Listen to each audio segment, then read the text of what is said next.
अभी तक आप सुख पाने के लिए दुनिया का सारा काम किए हैं, सारा। ऐसा कोई काम नहीं है जो आप किए हो दुख पाने के लिए।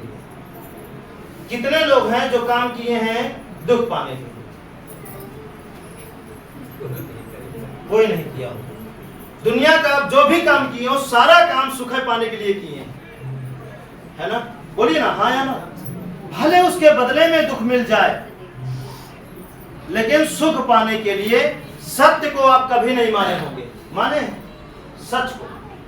तो सत्य को मानने के लिए आपको करना क्या है कि हमारे हिंदुस्तान में, हमारे भारत में बहुत सारे नकली भगवान पैदा हो गए,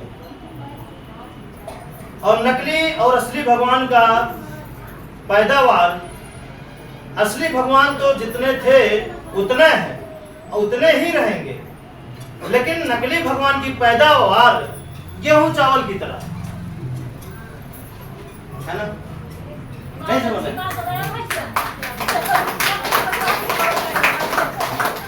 नकली भगवान की पैदावार कैसे है? हाँ, गेहूं चावल की तरह है। हाँ, अब नकली भगवान को इतना माने फिर भी सुख हमें सपनों में भी नहीं मिला है। सपनों में भी अगर सोते समय सुख मिला हो ना, तो भी बहुत मुश्किल है जो हमें सुख मिला हो। इसलिए जितने नकली भगवान हैं उन्हें छोड़ना है। असली भगवान एक ही है। असली भगवान एक ही है, पहले भी एक ही थे, आज भी एक ही हैं और आने वाले समय में एक ही रहेंगे। एक है असली भगवान, बाकी सब नकली भगवान। ठीक है? अब चलिए, नकली भगवान वो हैं जिनको इंसान ने बनाया। समझिए, नकली भगवान कौन है? जिनको इंसान ने बनाया। असली भगवान कौन है? जो इंसान को बनाए। यही अंतर है नकली में असली में। असली भगवान कौन? जिन्होंने हमें बनाया, वो असली भगवान है। और जिनको हम बनाए हैं वो नकली भगवान है। तो आप जान गए होंगे ना कि नहीं जाने? नए व्यक्ति जान गए कि असली नकली कि नहीं? जिनको हमने बनाया, नहीं समझ? लाल कपड़ा टांग कर, 2 पत्थर रख कर, उस पर टीका लगा करके, 4 फूल चढ़ा करके पैर छू रहे हैं, वो है नकली भगवान, क्योंकि उसको हमने बनाया, है ना? ठीक है? समझ में आया कि नहीं? नहीं समझ में आया? और जिनको हम, मतलब जिन्होंने हमें बनाया, जिन्होंने हमें बनाया, उनको हम कभी नहीं माने। अब जिन्होंने हमें बनाया, जब उनको हम नहीं मानेंगे, जिन्होंने हमें बनाया अगर उनको हम कभी नहीं मानेंगे, तो हमारे साथ क्या होगा? खुद सोचिए क्या हो सकता है। अब चलिए, जिनको आपने बनाया है, जान गए ना नकली कौन है? ज्यादा अंदर नहीं जाना चाहते हैं, ठीक है? जो भगवान आपसे कुछ मांगे, आपसे कुछ मांगे, उन नकली भगवान। और जो भगवान आपको हमेशा दे, वो असली भगवान। ठीक है? अब मांगते कौन है? बताइए, मांगते कौन? जानते हैं कौन मांगता है? ठीक है, तो नकली भगवान नहीं मानना, असली भगवान मानना है। असली भगवान है प्रकृति, जो आपसे कभी कुछ मांगते नहीं है, सिवाय देते ही रहते हैं। देने के अलावा ये आपसे कभी कुछ नहीं मांगते, कभी कुछ नहीं। प्रकृति मतलब हवा पानी, हवा पानी, जमीन, आसमान,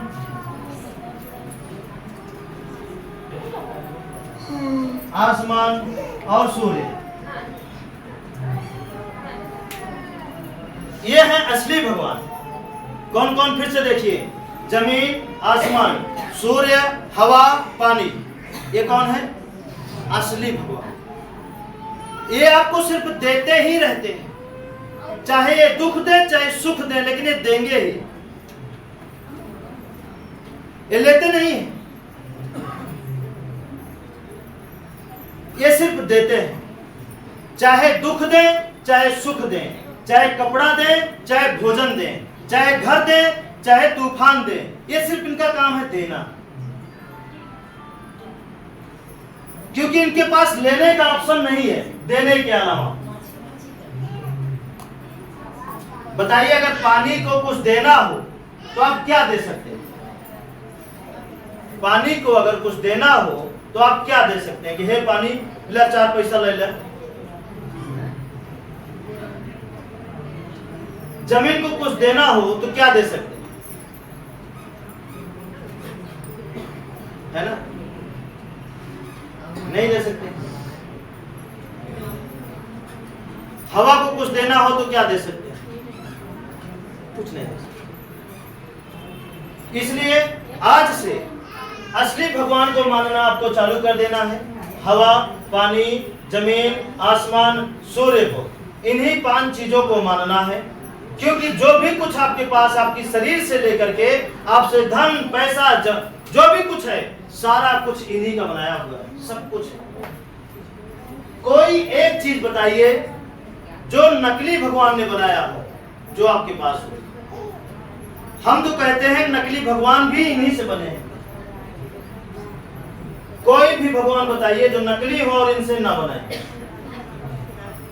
चाहे मंदिर में बैठने वाले, चाहे मस्जिद में बैठने वाले, चाहे घूमने वाले, चाहे उड़ने वाले, चाहे रेंगने वाले,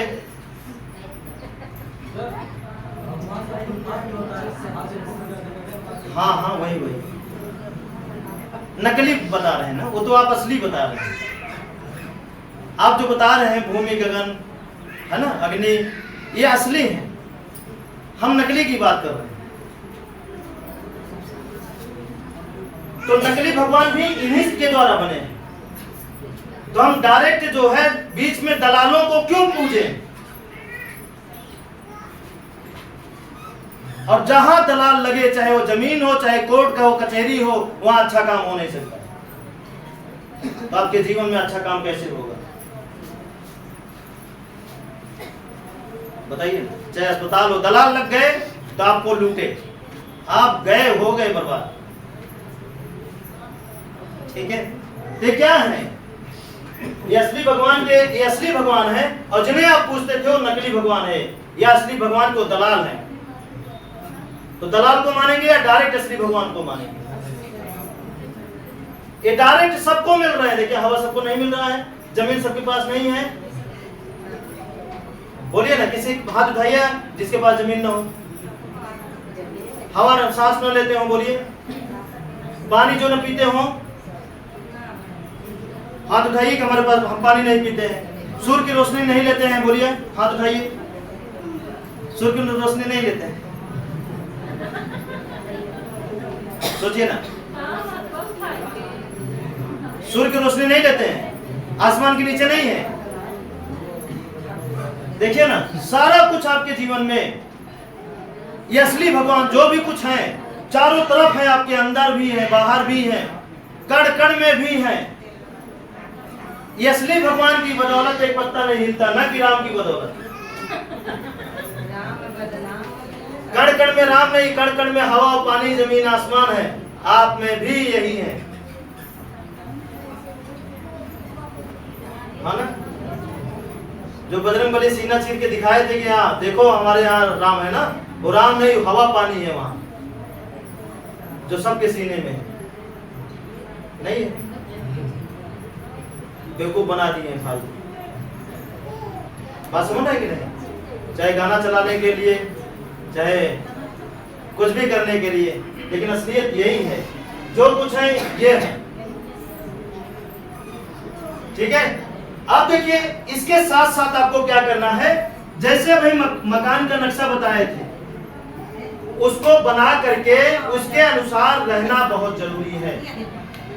अगर आपका नल, आपका दरवाजा, आपकी रसोई, आपका सोने की जगह, आपका साधन, आपकी लैट्रिन, आपका छत, आपकी जमीन अगर गड़बड़ है तो है, उसको सही करने के लिए मंत्र, जाप, तप, जप, यंत्र, तंत्र ऐसी कोई सुविधा नहीं है। उसको सही करने के लिए एक ही चीज है, जोड़ो, तोड़ो या छोड़ो।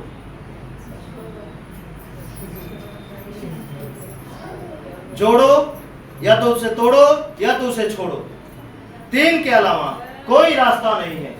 अगर आप सोचें कि इसमें से एक भी ना करना पड़े, थोड़ा जप हो जाए, इसके बदले में थोड़ा राहत हो जाए, थोड़ा सा सोच दीजिए तो हमारा काम हो जाए, थोड़ा सा होम या ज्ञान या तंत्र मंत्र विद्या अपना ले, या व्रत रख लीजिए, या पैर 10 बार ज्यादा छू लीजिए, आपका काम हो जाए, तो असंभव हो नहीं सकता। ठीक है, तो यहां पर एक ही तरीका है इसे सही करने के लिए। इसमें न जप काम करता है, न तप, न व्रत, न उपवास, न रोल बदलना, न भोजन बदलना, न चाल बदलना, न तरीका बदलना, एक कुछ इसमें काम नहीं करता। इसमें एक ही चीज काम करता है, बस वही, या तो उसे जोड़िए, या तो तोड़िए, या तो छोड़िए। ठीक है, ठीक है ना। विचार बनाए जिंदगी, ये तीन बातें, जोड़िए, तोड़िए, छोड़िए, ये भी जिंदगी बनाइए। सुख, शांति, संतोष, ये तीनों चीज आएंगे आपके परिवार में। और झगड़ा, बीमारी, भूत, ये तीनों चीज जन्मों जन्म तक आपके परिवार में कभी नहीं आ पाएंगी। जब तक आपकी पीढ़ी या धरती रहेगी तब तक दुख आपसे हमेशा दूर रहेगा। ठीक है, अगर आएगा तो आपको सिखाने के लिए आएगा, आपको विवश, मजबूर, बर्बाद ये करने के लिए नहीं आएगा। ठीक है, कभी कभी गए, साधन नहीं मिला, इसका मतलब ये नहीं कि दुख आ गया। इसका मतलब ये कि हो सकता है कोई बीमारी आपके पैरों में लगने वाली है और आपको मौका मिला है थोड़ा वहां तक पैदल चल दे, जिससे आपका ब्लड वहां से हट जाए और आपका बीमारी आने से पहले खत्म हो जाए। इसके लिए आप ये भी बारीकी समझना है। हम समझते हैं और उसका इस्तेमाल करते हैं। अच्छा, ठीक है, इसका मतलब एक दुख आने से खत्म हो गया जो साधन नहीं मिला। बात समझ में आया कि नहीं आया? ऐसा ही होता है इस रास्ते पे। अब इसके अनुसार रहने के साथ साथ अब ये चीजें सुख शांति आपके जीवन में हमेशा बनी रहे, उसके लिए आपको एक ठोस कदम उठाना है, जो आप बचपन से उठाए हैं, कई पीढ़ी से उठाए हैं, बस उसे सही तरीके से करना है। वो